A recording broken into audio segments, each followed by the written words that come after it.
Dando continuidade, então, a essa tarde maravilhosa aqui em Poços de Caldas, no 17º Flipos, Festival Literário Internacional de Poços de Caldas, e a 17ª Feira do Livro aqui de Poços de Caldas. Tivemos agora há pouco mais uma, né, a segunda participação do Nelson, do Ney Mato Grosso aqui em Poços. Foi sensacional a apresentação de um vídeo, né, sobre a vida dele, feito pelo Felipe Nepomuceno, da Nepomuceno Filmes. Foi realmente um brinde, um presente. Nós temos tido essa oportunidade, mais uma vez, com o Ney, aqui em Poços de Caldas. E agora, ninguém menos do que o Nelson Mota, que já é um participante do nosso festival, já esteve conosco pessoalmente em outras oportunidades, e debutando com a gente, Eduardo Bueno, Peninha, famoso Peninha, do canal Buenas Ideias, que nos presenteia pela primeira vez com a sua presença, mesmo que de forma remota, está nos presenteando essa tarde com esse bate-papo super interessante, entre os dois amigos, como eles mesmos disseram, entre o casal, que vai falar sobre música popular brasileira, a história da música popular brasileira. Então, com vocês, Nelson Mota e Eduardo Bueno, Peninha, um beijo de Poços de Caldas para você em Porto Alegre, um beijo para você, Nelson, na nossa Portugal maravilhosa, beijo para vocês, e beijo para todos vocês que estão aqui no teatro conosco, e para vocês que estão nos acompanhando de casa, de onde for. Muito obrigada, e com vocês, Nelson Mota e Eduardo Bueno. Um beijo. Beijo, salve, Pena, salve, meu querido. Estás a me ouvir, opa?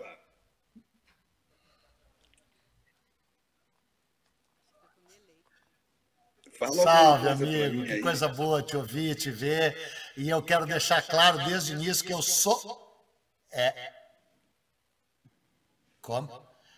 Não, eu queria dizer que eu aceitei o convite especialmente...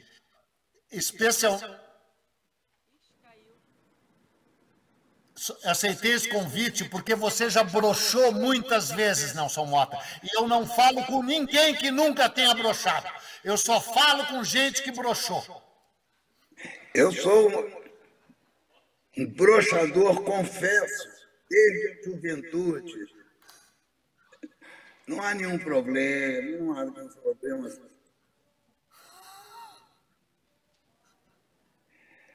Queridos, então vamos fazer. Eu achei que a gente ia falar da história do Brasil. Olha que louco.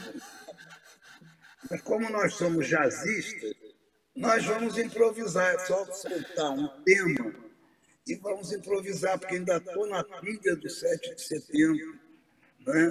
Então pensei, falei, Peninha, que o Brasil, a gente faz tentativas antropológicas, sociológicas, econômicas, de interpretar tudo, mas eu acho que tem que fazer uma interpretação psicanalítica do Brasil. É a única forma, talvez. Eu acho que o Brasil está assim como um texto do Freud que se chama Arruinados pelo Êxito, um texto de 20 páginas, que apresenta esse caso, esse fenômeno, essa patologia de pessoas que lutam loucamente para chegar lá, suposto, whatever seja lá, e aí começam a se destruir. Bom, no mundo da música, então, é um exemplo por dia, né? Pessoal dos 27 anos, todo dia, né? Tem pessoas que se destroem, essa espécie dessa síndrome, que se chama quando... eu acho lindo esse troço dos arrasados pelo próprio êxito, pelo sucesso. O Brasil é um caso desse. O Brasil, várias vezes, e na minha geração assisti várias vezes, o Brasil, assim, chegou quase lá, e aí começa estou muito louco, ou a psicanálise, só a psicanálise pode explicar o Brasil de hoje?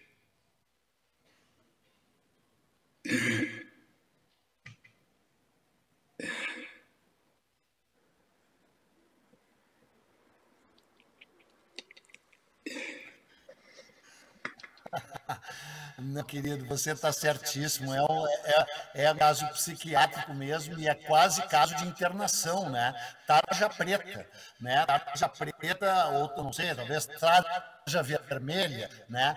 Porque eu não quero fazer muito lobby por mim, mas eu estou apresentando uma série no History Channel, que estreou dia 7 de setembro, e o primeiro episódio a gente deitou o Dom Pedro no divã e disse: Dom Pedro, fale do seu pai, fale da sua mãe, fale das suas amantes, fale das suas mulheres, fale do seu irmão, porque a própria independência já é um caso freudiano e inicia ali e se prolonga até hoje, né?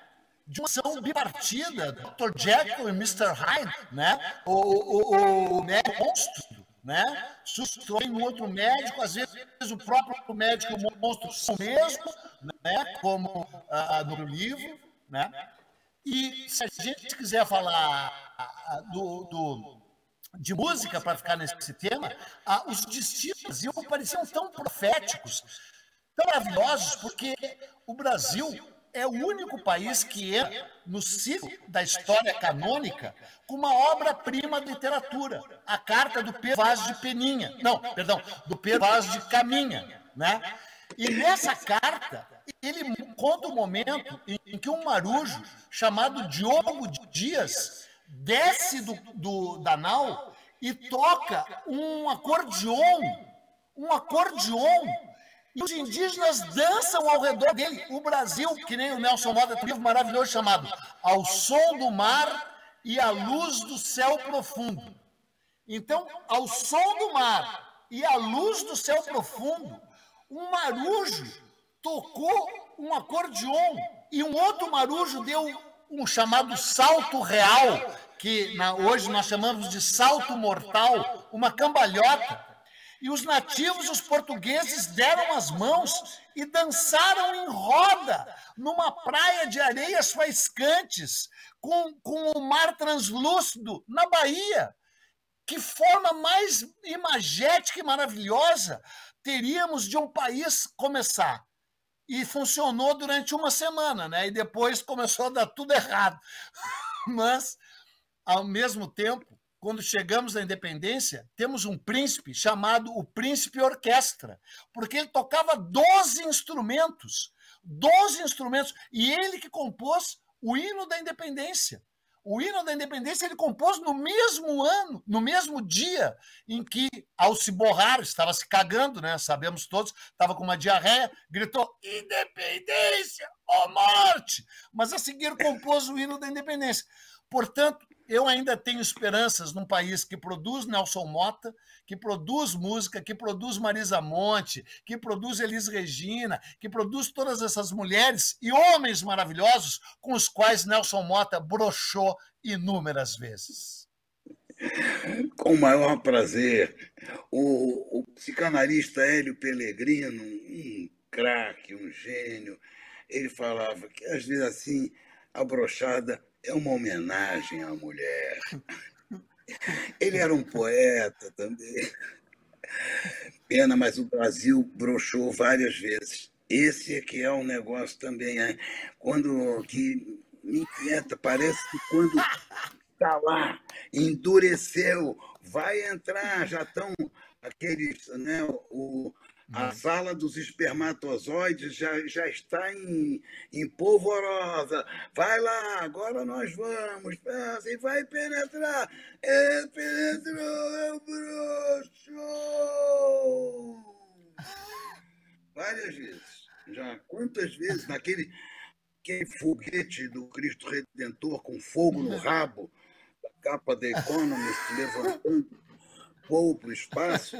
Isso foi uma das coisas do Brasil em 58, nos anos JK. Você imaginava que o Brasil seria uma nova civilização até. O Brasil podia a possibilidade, o Brasil era um país novo, não era velho como a Europa, nem pragmático como os Estados Unidos, então seria uma terceira via. Olha a que ponto chegou a utopia da minha geração, em alguns momentos, que o Brasil criaria ideias de Glauber Rocha, Darcy Ribeiro, né?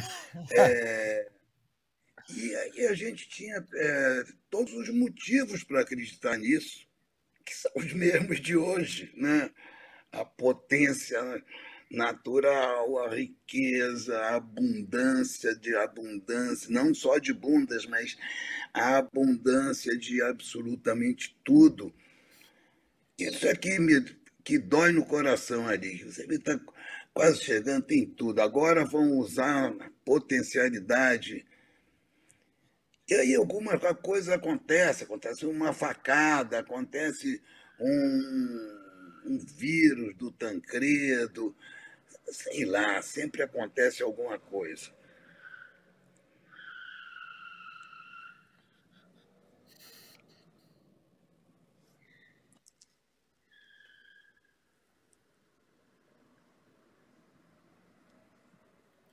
É verdade. E você vê, você citou os anos JK, né? Isso, e citou 1958. 1958, o Brasil, enfim, suplanta o grande trauma de 1950, né, que construiu o Maracanã em tempo recorde, montou a maior seleção do mundo, broxou na final contra o Uruguai. Pelo menos foi contra o Uruguai, esse país maravilhoso, onde o agro, de fato, é pop, porque o agro do Uruguai planta a erva sagrada, né? A erva mate, é claro. E aí, em 58, suplanta o complexo de vira-lata, que é mais uma análise psicológica profunda, numa frase simples do Nelson Rodrigues. É campeão mundial com um time inigualável, que bateu a seleção científica soviética, provando isso que você falou, que era uma terceira via, quase uma quarta via. A via europeia, velha demais. A via norte-americana, pragmática demais, como você falou, né? Quase austera no seu protestantismo. E a via soviética, que tinha aquele time que era uma máquina. O Garrincha desarranja a máquina. Aí o Brasil ganha, surge a Bossa Nova, no qual você é um dos maiores especialistas mundiais no estudo da Bossa Nova.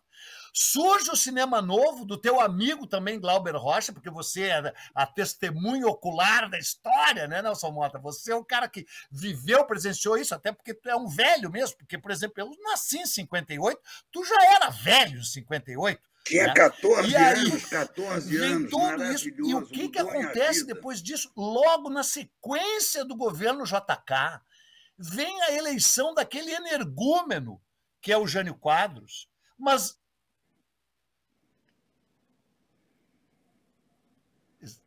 Isso mesmo, incrível. E aí vem o Jânio Quadros, que é já uma escatologia da política brasileira. E se comparado com esse cara, é um gênio, até porque era um escritor, escreveu 7 volumes da história do Brasil, escreveu um dicionário no meio de um debate, porque o Jânio Quadros ia a debate, né? Um opositor dele disse assim: tudo que você fala, o cara disse para o Jânio Quadros, o que você fala entra por um ouvido meu e sai pelo outro. E o Jânio Quadros diz: mentira, o som não se propaga no vácuo. Um cara capaz de dizer uma frase dessa, né? Maravilhosa, o som não se propaga no vácuo, né? E aí do Jânio Quadros vem o Jango, e do Jango vem o golpe. Então é inacreditável. Porque o Jânio Quadros o que eu quero falar agora? Porque daí vem 20 anos de golpe, 20 anos de um golpe dado. Sim.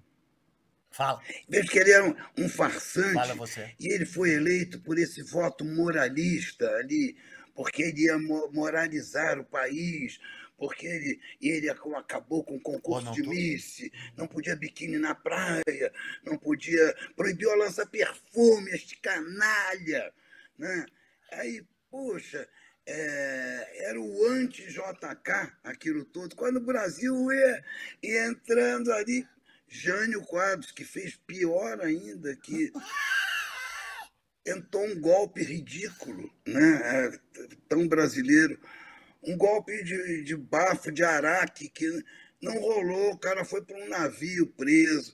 Aqui ninguém mata ninguém, tem revolução armada, você é um especialista no ramo, você sabe o que custou a independência para outros países, eu digo em vida, em sangue e tudo, e o que o Brasil foi quase um acordo ali em família, né?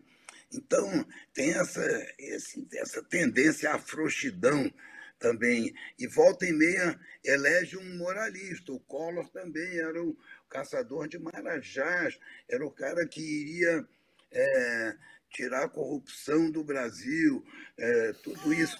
O golpe militar, a revolução, o que quer que seja ali, teve um enorme apoio da classe média, das senhoras católicas, de tudo, porque ia livrar o Brasil não só do comunismo, como da corrupção, iam caçar os corruptos todos. Eu estou muito velho para ouvir essas histórias, Peninha, são meio sempre as mesmas, recicladas, né?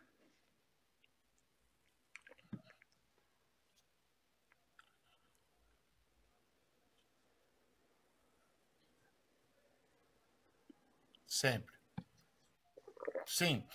E você vê, e agora o que está acontecendo aqui no Rio de Janeiro, de onde você, em boa hora, por um lado, se ausentou? O Rock in Rio, de novo.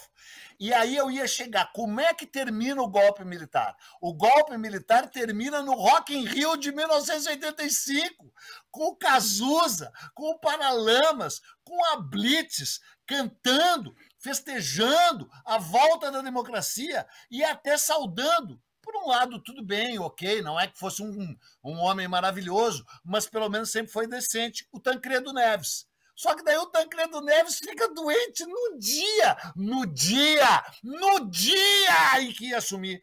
E aí você liga a TV para ver a posse dele e vê a posse do Sarney. Mas tu quer brochada maior do que essa? Tu quer brochada maior do que o bigode do Sarney e o jaquetão do Sarney? Mas mesmo assim você vê o quanto a música brasileira se mantinha ainda nessa época em sintonia com o Brasil. Porque era o Cazuza dizendo: a tua piscina está cheia de ratos, as tuas ideias não correspondem aos fatos. Era o Renato Russo cantando: que país é esse? Era o Paralamas, né? Com Alagados, Trench Town, Favela da Maré, né? E a Blitz, que não era politizada nesse sentido partidário, mas que era o cântico ao hedonismo. Que era, de certa forma, subversivo para a ditadura, né? O hedonismo equivalia à vagabundagem, coisa de hippie, tudo. Eu vejo como grande importância também a mudança ali da música de oposição. O Seixas já tinha revolucionado a música de oposição, falava no grande amanhã que vai chegar, no nosso dia, o sol que nasce, o sol da liberdade, que nascerá a igualdade. Porra, ele era o ouro de tolo, ele tinha essa contundência.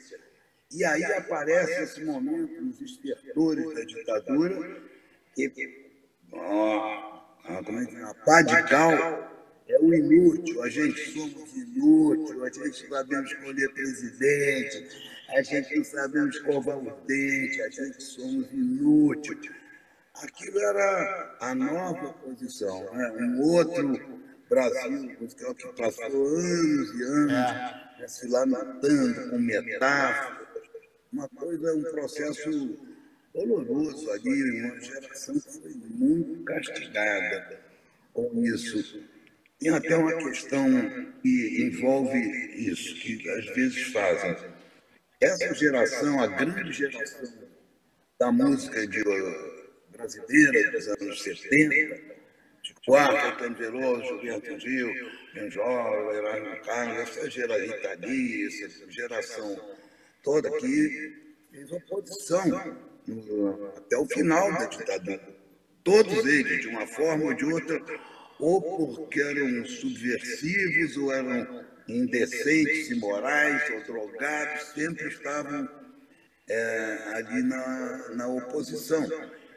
Esses artistas de vários gêneros musicais também estavam em oposição. Então se falava E, porra, esses caras, nos 20 piores anos da vida deles, quer dizer, digamos, dos 20 aos 40, eles produziram uma das melhores músicas do mundo, não é? Com censura, com ditadura, cabo da PM cortando sua letra, uma tecnologia pavorosa, porque não podia se importar nada.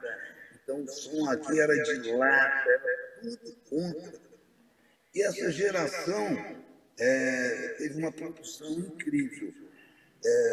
E eu penso assim, às vezes tem uma sugestão nisso, que seriam os masoquistas, né? Quanto mais apanhavam, a gente apanha, a gente produz mais, tem um negócio, não tem um provérbio, quanto mais apanha, mais vê. Então, nós éramos sândalos perfumados com o machado que nos feria. Boa essa, né? Então, o que é uma palhaçada, né? Isso é uma palhaçada absurda, porque eu falo, se esse pessoal fez o que fez... É sua? Essa é sua. Garanto que você criou essa frase de improviso. Mas, se ele fosse igual nossos brothers americanos, ou franceses, ou ingleses, com aquela liberdade, aquela tecnologia, tínhamos revolucionado a música.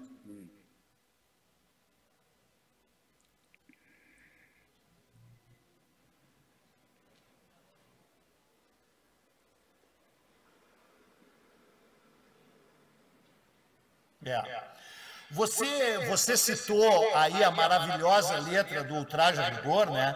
Mas a gente não pode deixar de salientar que o líder da banda, cujo nome eu não vou dizer, se tornou agora uma excrescência, um bolsonarista, um reacionário, que foi capaz de ofender o Marcelo Rubens Paiva e dizer, na minha família não teve nenhum problema porque ninguém na minha família fez merda na ditadura, se referindo ao Rubens Paiva, o deputado que foi morto durante a ditadura, né? Esse cara aí do Ultraje a Rigor, patético, desprezível, repugnante, nojento, né? Que, aliás, há pouco lá no Instagram dele, lá fez menção a mim, depreciativa, que para mim é um elogio, né? Mas daí isso se junta. Eu não vou falar do pobre Lobão, né? Porque o Lobão já é o arrependido. Porque o Lobão também teve um lado anarquista, assim, né? Confrontou. Mas eu queria... Tem que saber escolher presidente, mas não escolher um mal.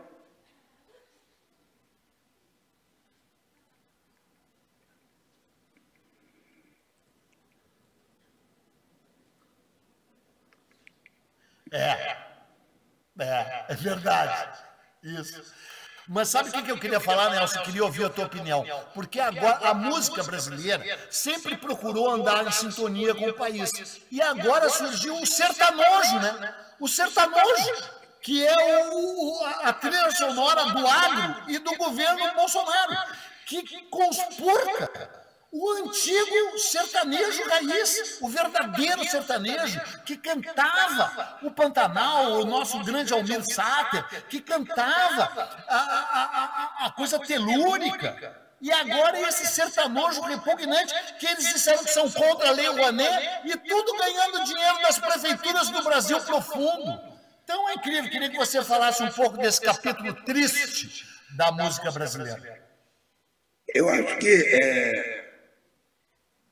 de uma maneira geral, eu acho que cada momento histórico, cada governo, acaba tendo a trilha sonora que merece.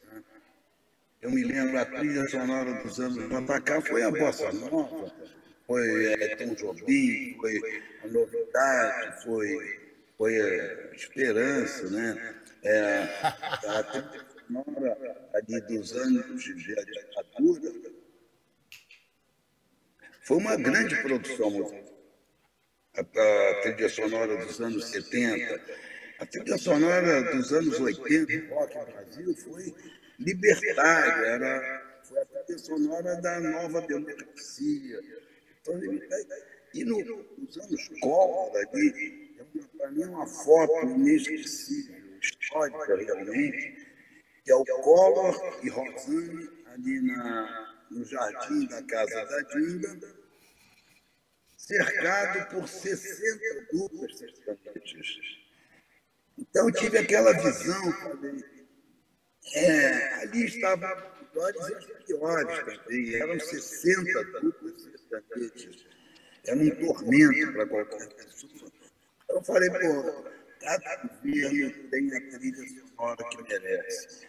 O problema não foi só a má qualidade, com poucas exceções, desse sertanejo que tomou conta, mas a hegemonia, né? Tomou conta do país completamente, não tinha espaço para nenhum outro tipo de música. Isso é horrível, né? Em alguns momentos houve isso da música. E hoje, no Brasil, de uma outra forma, se repete esse público, esse sertanejo universitário, que é claro, como qualquer grupo, tem pessoas de talento, tem pessoas honestas, tem uma grande maioria, uma porcariada, como a música pop em geral, vamos ser sinceros, né? A música pop em geral é feita de exceções. Então, esse pessoal é perfeitamente coerente com toda esses valores da direita, do bolsonarismo, eles estão perfeitamente integrados. E também esse conservadorismo, isso é uma característica dessas classes rurais ali. Você sabe, até lembrando disso, nos Estados Unidos, quando fizeram uma reforma agrária, logo depois da independência de São Paulo, fizeram logo uma reforma agrária e distribuíram a terra ali, era 40 acres de uma mula para cada ex-escravo ali começar a vida. O resultado é que todo pequeno proprietário que era um rebelde se tornou um conservador e passou a querer que continue aquilo ali, aquela conquista. Foi assim que se formou o conservadorismo americano também, aqui no Brasil. Bom, aqui, né?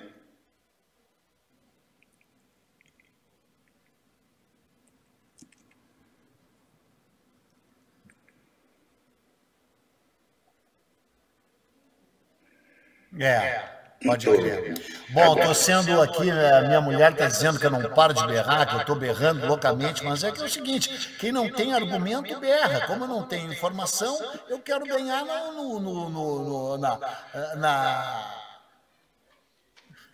Mas entre a gente nunca haverá de debate, haverá sempre uma cumplicidade sórdida, movida aos interesses mais baixos, que nem vamos confessar aqui, que nos mantém ligados e embroxados, no papo, pelo menos. Ai, que delícia!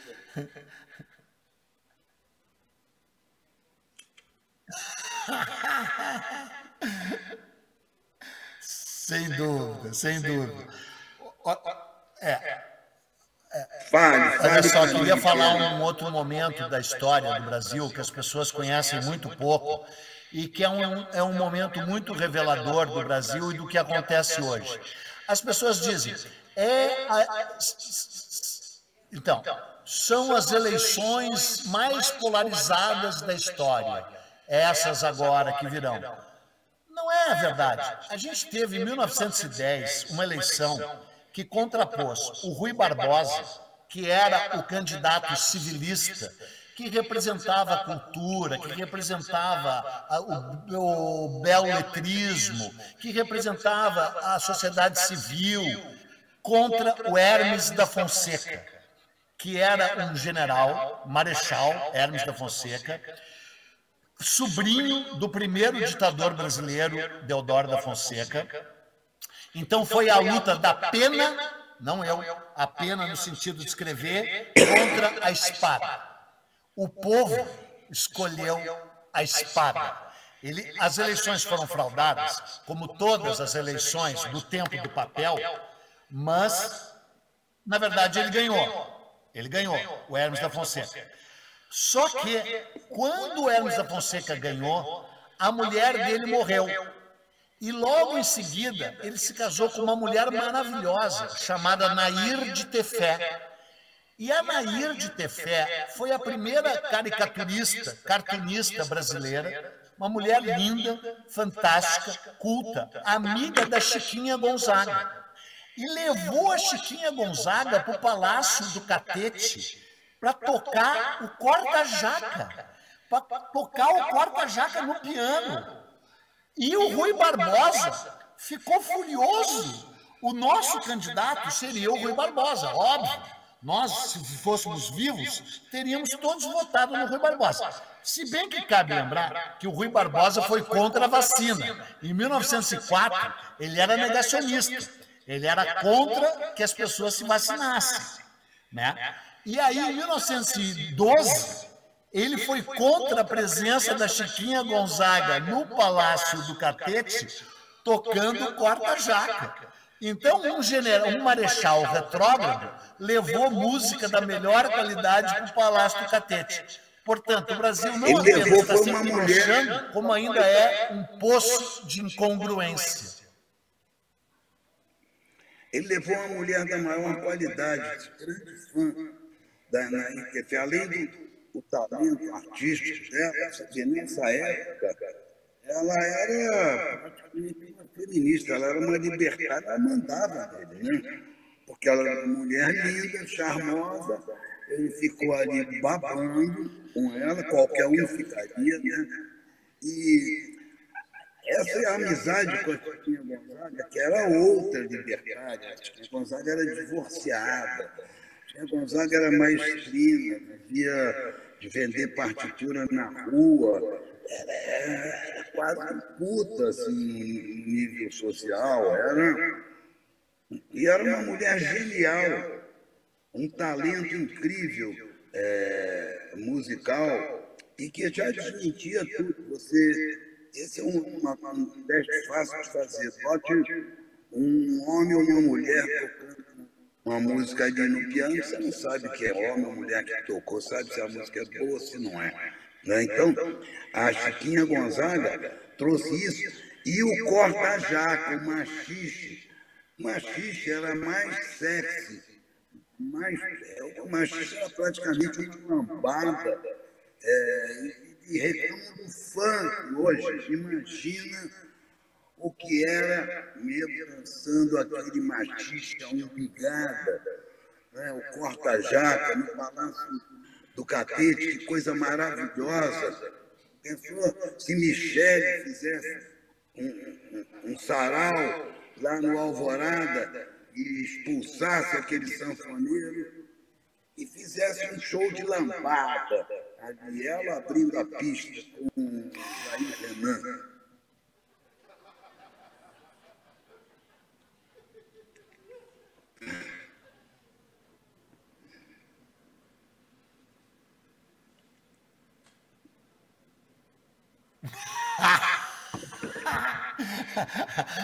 Eu não sei se as pessoas que estão aí na plateia estão se divertindo tanto quanto nós dois, Nelson Mota, mas eu tenho, desde que te conheci, desde que tivemos a nossa lua de mel na Argentina, em 1978, confrontando o regime militar mais sanguinolento e torturador que o do Brasil.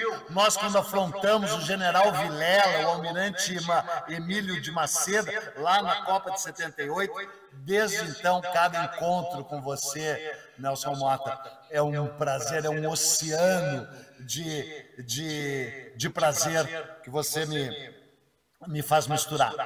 Mas já que o tema é música, eu queria saber se você tem alguma familiaridade com a música lá do tempo do Dom João VI, né? Porque você sabe que a nossa excelente amiga Carla Camurati, ela fez aquele filme que marcou a retomada do cinema brasileiro, né? Carlota Joaquina, porque lembra, o Collor tentou destruir o cinema brasileiro, né?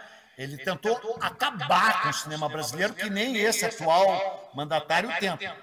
Então, a revirada, a renascença se deu com Carlota Joaquina, que prestou grandes serviços ao cinema brasileiro e péssimos serviços à historiografia brasileira, porque ridiculariza e destrói o Dom João e a Carlota, que não merecem uma crítica tão devastadora, até porque o Dom João era um cultor da música e ele deu muito destaque para o padre João Maurício, aquele que era um extraordinário maestro e que depois acompanhou o Dom Pedro durante a trajetória da independência.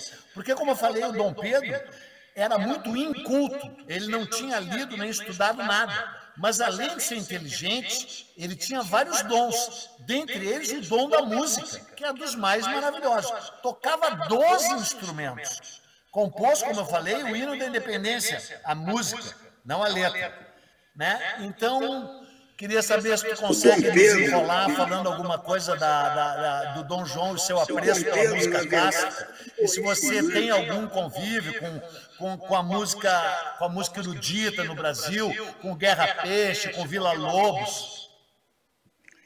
Eu queria o Dom Pedro, para mim, o Dom Pedro I, ele parece um boêmio, um garotão ali, boêmio, ele queria namorar, queria fazer serenatas, boêmio, teve mais de 30 filhos, né? E ficou ali meio duvidoso. Ultimamente eu estou mais encantado assim com o Dom Pedro II e o livro do Rui Castro, Dom Pedro II, e achei que ele era um amigo das artes, da ciência, assim. Me deu assim uma inveja passada de ter um homem, daquela compostura, um cara educadíssimo, falava várias línguas também. Talvez era meio banana, sabe, né? Mas ao certo, você precisa esclarecer. Eu estou com grande simpatia, porque era progressista, né? Ele gostava de novidades, e ele, a escravidão, tudo ali, ele teve que enfrentar os fazendeiros de café, já naquele tempo, já mandavam no rei, né? Então, estou bastante bem impressionado com o Dom Pedro II. E o Dom Pedro I, aqui em Portugal, é um trapalhão, já voltou para cá, a guerra com o próprio irmão, pelo trono de Portugal, não é, Pena? Mas o Brasil, deixa lá o Brasil, depois vê. Coisa de louco isso, não é? É sui generis, único na história.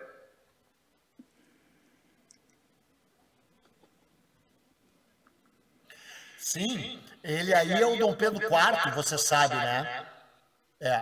Ele é o Dom Pedro IV aí, né? Ele é o Dom Pedro IV, tem a praça ali bem no centro, né? Uma estátua dele, Dom Pedro IV, né?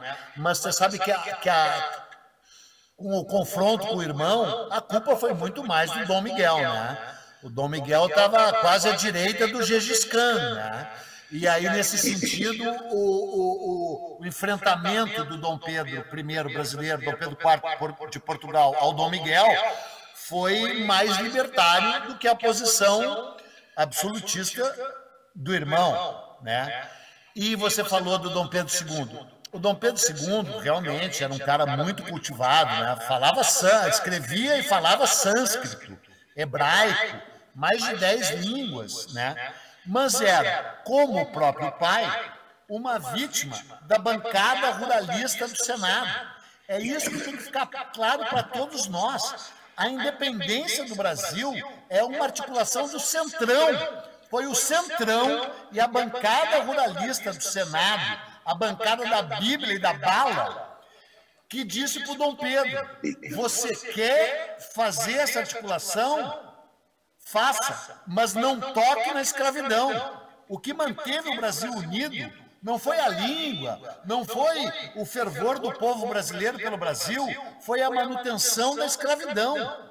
E quando Dom Pedro II assume, inconstitucionalmente, porque o Dom Pedro II só poderia assumir com 18 anos, e assumiu com 14, depois de um golpe chamado golpe da maioridade, na qual o povo saiu à rua cantando: queremos Dom Pedro II, embora não tenha idade, o país dispensa a lei e viva a maioridade.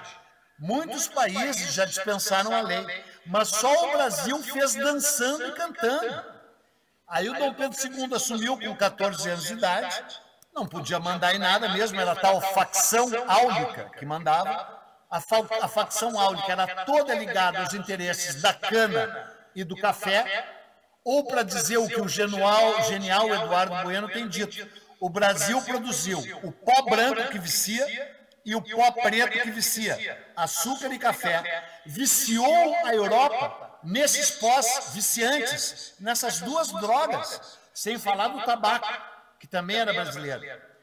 E aí, os interesses dessa elite traficante, que produzia 3 drogas à base do trabalho escravo, fez com que o Brasil se mantivesse solidamente conservador e botasse o Dom Pedro I e o Dom Pedro II na sua mão. E no momento em que o Dom Pedro II aboliu a escravidão, um ano depois, tomou um pé da bunda e veio a República. Então é isso, é o país da bancada agro. E eles não ficam nos convencendo que o agro é pop e o agro melhora o Brasil. O agro só joga o Brasil para trás. Eu quero um Brasil urbano, eu quero um Brasil industrialista, eu quero um Brasil do terceiro setor, eu quero um Brasil com tecnologia. E o agro que fique lá no Mato Grosso do Sul não enche meu saco. Pronto, acabou o debate. Perfeito. Perfeito. Faço minhas suas palavras. Muito bem. Ainda tem 15 minutos. Vamos terminar. Não, podemos continuar. Ainda tem 15 minutos. É que foi uma ejaculação precoce, porque eu não broxo, mas ejaculo antes da hora.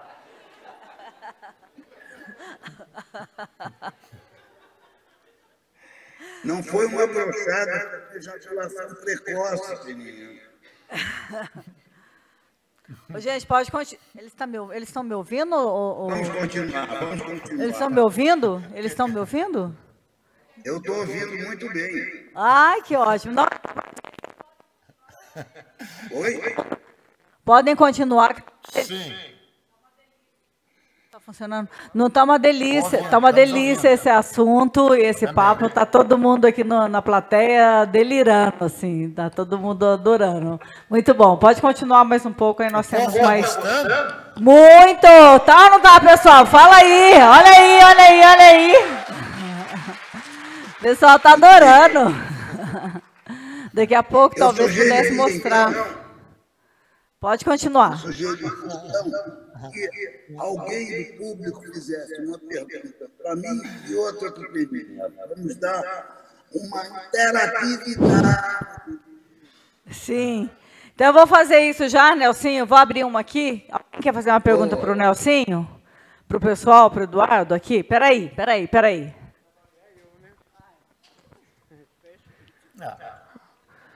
Olá, queridos. Meu nome é Wolf Borges.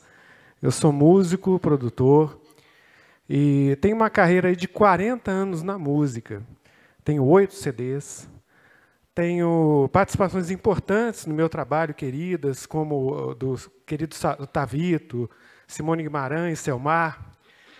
Mas quando eu falo que eu tenho 40 anos de carreira, eu posiciono um momento histórico da minha vida, que é ali dos anos 80, de uma mudança muito grande do pensamento da música no Brasil e no mundo. Para posicionar melhor, né, o que eu assisti, né, ainda que seja um artista do interior e que tenha conseguido algum resultado, hoje eu pago as minhas contas com o meu trabalho cultural e artístico, mas eu continuo sendo um ilustre desconhecido. Né? E o resultado disso que eu entendo diz respeito ao quê? Uma mudança de pensamento ali perto dos anos 80 e 90, em que os artistas, os músicos, deixaram de dar as cartas na arte para se tornarem um produto comercial e destinado ao mercado.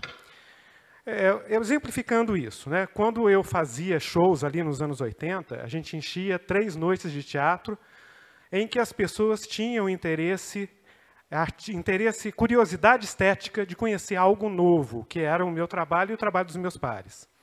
E o que permitiu, por exemplo, o aparecimento de um Boca Livre, que vendeu 100 mil cópias de um disco, porque também havia uma curiosidade estética naquele momento. Depois disso... Posso interromper? Pode. Nós estamos com um delay muito grande, né? Mas podemos sim. Posso? Pode. O que eu sinto é que, tanto a década de 80, e eu ficaria horas citando artistas novos e importantes que surgiram na música na década de 80, como também a década de 90, que eu ouço pessoas falarem com desprezo. Artista. Na década de 90 que apareceu a Marisa Monte, que apareceu a Cássia Eller, que apareceu a Adriana Calcanhoto, apareceu o Planet Ramp, que apareceu o Raimundo, de todos os gêneros musicais, apareceu o Ed Mota. Isso tudo são artistas surgidos nos anos 90, artistas de altíssimo nível. Qualidade, artistas transformadores. O mercado foi mudando, mas esses artistas não fizeram a menor concessão, fizeram o que tinha que fazer, e demonstram interesse, não é, do público por novidades, como nos anos 80 queria ali aquelas bandas de rock, cada uma novidade por mês. Era um tempo, nos anos 90 foi diferente, mas uma década importante, de músicos muito importantes transformadores. Nesse sentido, eu não tenho dúvida disso, Nelson, querido, eu não tenho dúvida disso. A minha reflexão que eu queria fazer com vocês, e eu peço essa reflexão a partir da experiência e o legado que vocês têm para a música e para a arte, é no seguinte sentido, que essas mudanças todas foram eu chamo assim de o fim da MPB com a virada do milênio, em que as exceções eram cada vez mais raras. A MPB não acabou. A MPB não acabou. Acabou. Depois de Lenine e Zé Cabaleiro, não tem mais nada. Maria Bethânia estão cantando para multidões enormes em festivais. Então, são top de linha. Nelson, em relação às novidades, aos novos, por exemplo, uma pessoa... Agora, eu vou te dizer uma coisa. Quem se dispõe a fazer MPB hoje em dia não, já há um bom tempo, o cara vem depois de uma palestra e falar, como é que eu tenho que fazer na música? Eu pergunto, você faz o quê? O cara fala, MPB. Eu falo, você é corajoso, né? Porque para fazer MPB, você tem que estar disposto a fazer melhor que o Chico Buarque, melhor que o Caetano Veloso, melhor que... mas isso eu não consegui. Então, para quê? Faz outra coisa, um outro gênero diferente. MPB bateu no terra. Nelson, eu conheço dezenas de artistas que fazem outra coisa. 26 anos, 27 anos, faz uma nova MPB. Tim Bernardo, já ouviu? É maravilhoso. Então, eu vejo muita coisa boa, nova aparecendo. Eu conheço diversos artistas que fazem coisas novas na MPB. Eu vou citar um pouco o que eu estou dizendo. Um artista, por exemplo, com a grandiosidade de um Sérgio Santos, era para estar inserido no mercado com o trabalho, com o legado, com a personalidade. Não, por que era, meu querido? Por que era? Quem é que diz que o mercado deve agir assim, assado? Isso não é uma questão moral, isso não é uma questão de justiça, isso é a vida real, a economia, isso não tem nada a ver com talento, com reconhecimento, com dinheiro, nada disso. Acho que já está respondido, o ficou escondido ali, a gente ficou num papo super abstrato, meu amigo. Vamos adiante, tá? Com todo respeito. Fala aí, Pena, uma pergunta para o Peninha. Alguém quer fazer uma pergunta? Peninha, espera aí. Espera aí, José. Vou falar. Ah, tá ali.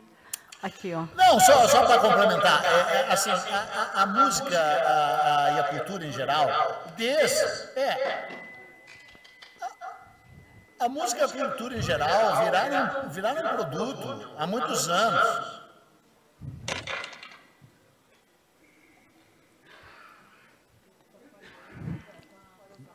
Posso falar? Então, o que eu sinto assim é que agora a gente tem que começar a pesquisar. O delay está grande, né? Mas essa questão da indústria cultural, concordo com o Nelson, concordo. Imagino que. Sim. Sim? Então, é o seguinte. Antes tinha os festivais, LPs e não sei o quê, loja de disco, era uma maravilha, né? A gente ia lá, comprava, tudo aquilo. Passou. Agora, por exemplo, zapeando assim na internet, música brasileira e tal, eu descobri por acaso, confesso, a Tulipa Ruiz. Achei maravilhoso. Entendeu? Então, eu queria que vocês comentassem um pouco essa dinâmica de conhecimento dos novos. O que vocês têm a dizer assim, sobre isso? Obrigada.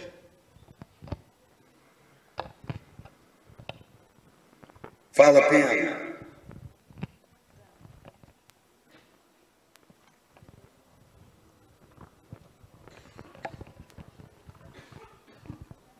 O Nelson, que é novo, responde. Não. Coisas sobre novidades é com você. Eu sou um retrógrado, Nelson. Eu parei no Bob Dylan na fase de 75, eu acho. Estou brincando. Esse aí é eterno agora. Eu já vivi muitas fases. Eu vivi muitas fases da música brasileira. Tenho 77 anos. Né? Desde os 14. Sou apaixonado pela música brasileira. E acompanho aqui. E eu faço palestras, no final das palestras, muitas vezes tem alguém que fala assim, mas a música do Brasil a música do Tom Jobim, você olha, cara, com 60 anos nessa faixa. Daí, uma outra palestra, o cara já fala assim, ora, meu, não se faz mais rock que nem nos anos 80. Pelo amor de Deus, é uma porcariada. Olha, o cara já está beirando 50. Nas palestras, já tem gente achando saudade dos anos 90. Aí eu descobri o seguinte, que as pessoas, elas, na verdade, elas estão com saudade e quando elas todo mundo tem. Mas é saudade quando elas eram modernas.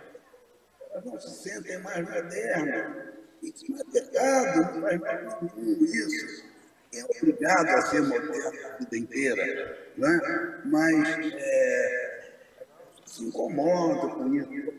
Saudade quando você era jovem, quando você era moderna. Porque eu nunca me incomodei com isso, não tenho saudade de porra nenhuma, porque vivi tudo intensissimamente na minha vida, principalmente a música. Então, não tenho saudade.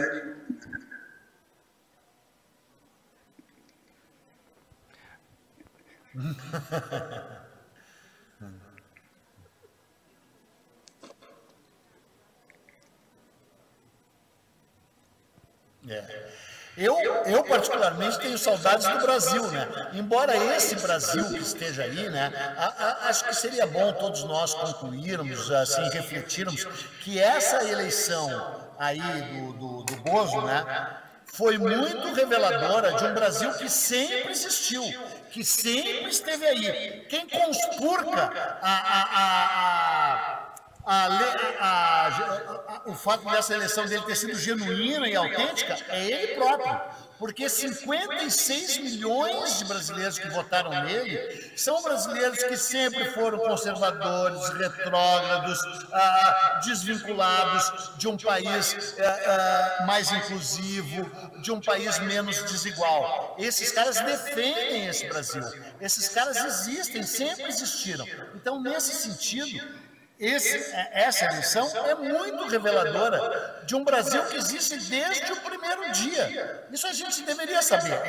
Nesse sentido, foi uma eleição muito democrática, né? Mas mesmo assim, eu continuo nostálgico, dou força para o Nelson não ter saudades nem nostalgia. É muito legal. Mas eu continuo nostálgico de um Brasil que, aliás, eu nunca vivi. Só na minha mente. Num Brasil libertário, num Brasil menos desigual, num Brasil mais inclusivo, num Brasil que a gente não foi capaz de construir. A culpa não é deles, a culpa não é dos políticos, a culpa não é do Bolsonaro, a culpa não é do Lula, a culpa não é do Congresso. A culpa nem existe. A responsabilidade sempre foi da sociedade civil. E a sociedade civil brasileira não foi capaz, em 500 anos, de construir um país mais inclusivo, menos desigual, mais decente e mais luminoso. Um país que a própria Carta do Caminha parecia projetar. O país do terceiro milênio, o país utópico. Brasil não quer dizer pau-brasil. Brasil quer dizer Raio Brasil, a terra da promissão. Esse era o destino profético que o Brasil não foi capaz de cumprir.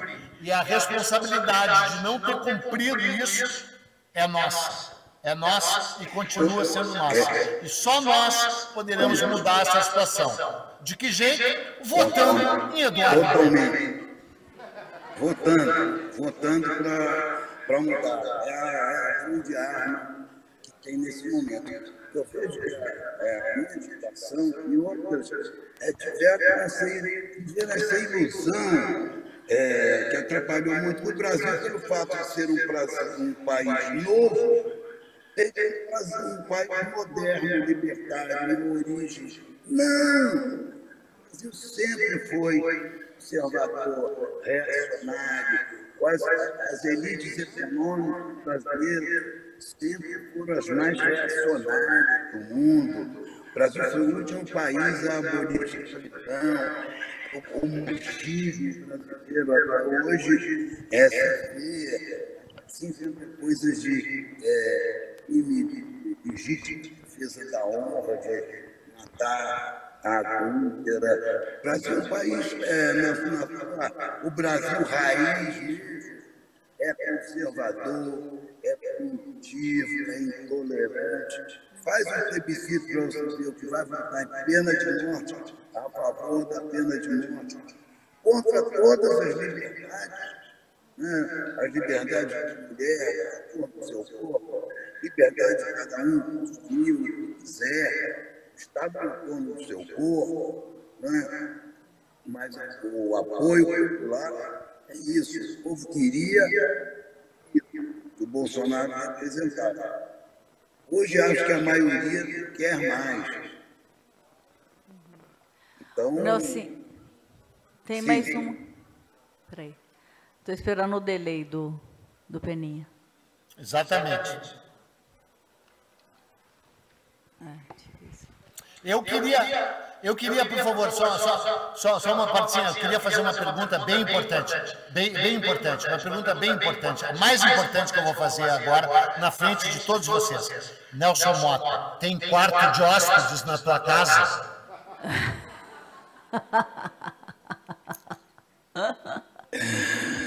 Você sempre é como um filho que volta. Tem mais uma pergunta aqui, Nelson. Peraí, da plateia.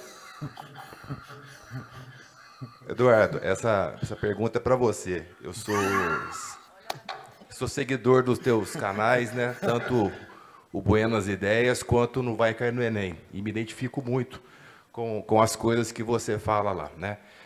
Assistindo desde todos os episódios, né? Vendo ali a parte do Império, vendo a parte da República, a história do Marechal Deodoro, Floriano Peixoto, vindo para a ditadura, vindo para o episódio do Collor, Sarney, os 3 episódios do Lula, e eu vejo que a gente continua repetindo o que nós já fizemos no passado, né? E aí eu queria saber, você acha que isso vai ter, nós vamos amadurecer um dia e parar de cometer os mesmos erros que vemos cometendo aí desde 1500?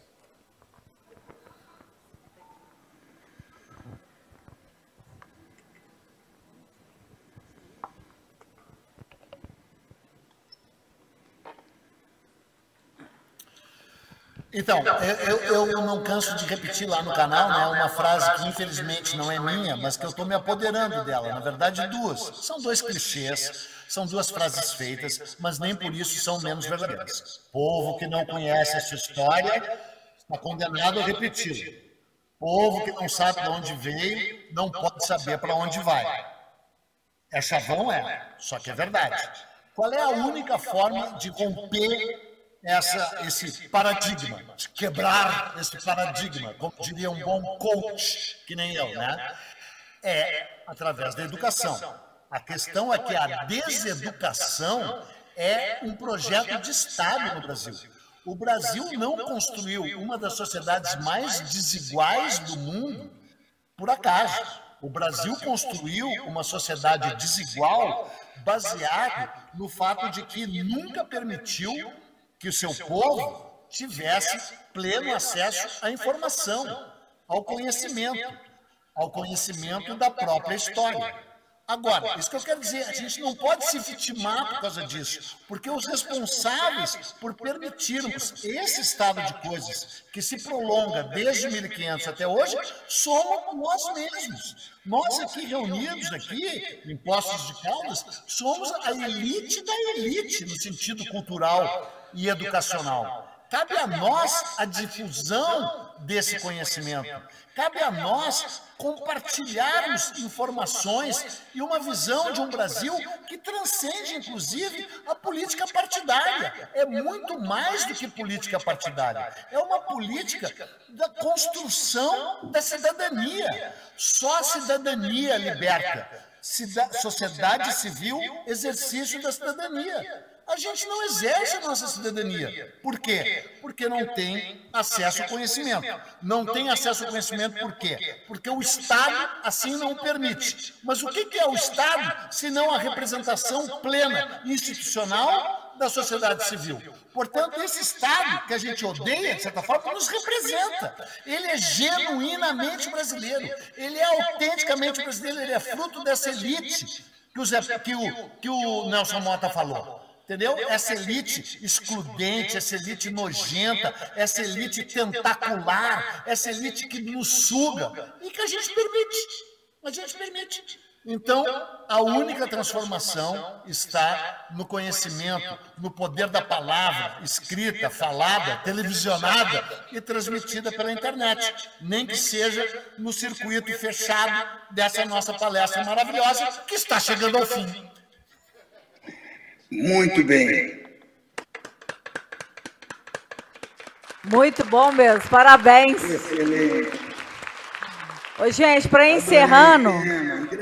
Muito bom. Grande forma, Guri. É mesmo. O Nelson e Peninha, olha, tem mais uma última questãozinha aqui, a gente já encerra, tá? E já deixo aqui meu agradecimento a vocês.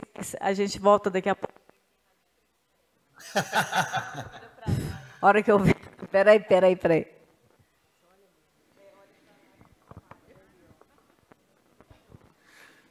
Oi, boa tarde para o Nelson. Aproveitando que o Peninha mencionou sobre a participação, a responsabilidade, né, na sociedade civil, nos fatos que acontecem, quando eu era pequeno, em casa, a gente ouvia Chico Buarque, Caetano, Gilberto, enfim. E muito pouco bossa nova. E mais por uma questão de postura dos meus pais, etc. Aí eu falo, mas por que, né? E até uma certa alienação musical, porque as músicas eram fantásticas, né? Mas meus pais diziam, não, mas eles são muito omissos em questão, né? E lógico que mais tarde eu fui ouvir bossa nova, fiquei encantado, enfim. Mas o que eu queria que as letras não eram tão combativas como seriam da MPB. E em relação ao Nelson, eu queria saber se por acaso ele já, aproveitando essas menções aí do Peninha em relação à responsabilidade da sociedade, enfim, se ele chegou um dia, porque, lógico, a bossa nova nasceu numa elite, né? E uma elite intelectual, assim, de um nível altíssimo. Se um dia ele chegou a refletir sobre esse ponto, se em algum momento ele achou que talvez, né, embora tenha sido um movimento um pouco anterior à ditadura, se poderia haver letras um pouco mais combativas e que questionassem um pouco mais o que acontecia naquela época. Olha, posso responder? Pode sim, Ney. Olha, como eu disse antes, cada época tem a sua trilha sonora apropriada.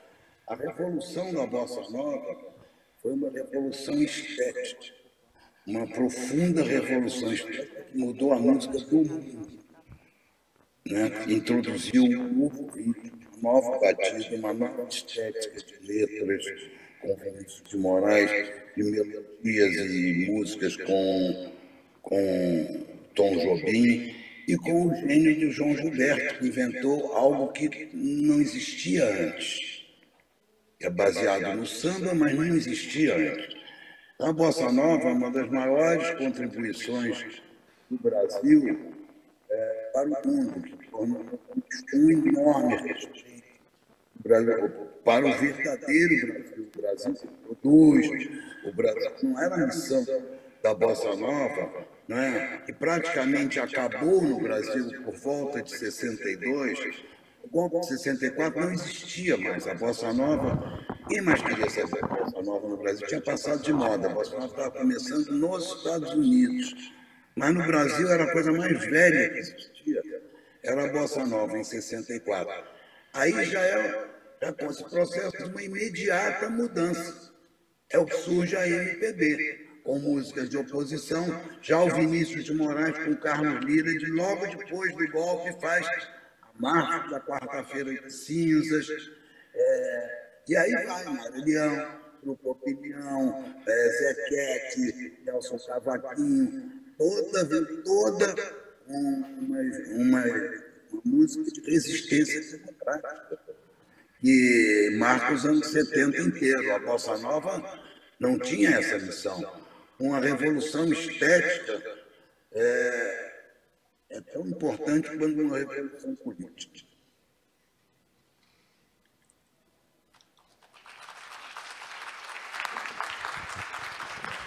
Muito bom. Muito bom. Muito bom mesmo. Foi enriquecedor tê-los aqui nessa nossa tarde no Flipossos. Quero agradecer muitíssimo, né? O tempo, infelizmente, passa muito rápido. Quero agradecer o Peninha pela primeira vez estar conosco nesse festival. O Nelson Mota, que já participou outras vezes, já esteve conosco aqui pessoalmente. Agradecer a todo esse público aqui prestigiando e apoiando o nosso evento, ao pessoal que assistiu pela internet. E deixar aqui o convite para que a gente possa estar juntos aqui o ano que vem. Né, eu posso estar aqui pessoalmente em Poços de Caldas e a gente fazer um repeteco dessa vez que vale muito a pena repetir esse tema, esse assunto. Quero agradecer. Olha, o microfone está meio ruim, me desculpa, pessoal. Espera aí. Mas é mesmo para agradecer mais uma vez, Peninha e Nelson Mota, por vocês terem ficado com a gente nesta tarde, e agradecer o público e dizer que daqui a pouquinho a gente lança de forma inédita o livro Letras, com o Eucanaan Ferraz. É um lançamento inédito aqui no Flipossos. da Companhia das Letras, o livro de Caetano Veloso, organizado pelo Eucanaã Ferraz, que dentro de instantes dará início aqui nesse nosso palco. Mais uma vez, muito obrigada. Um beijo, Peninha, um beijo, Mota. Beijo para vocês. Até uma próxima. Obrigada.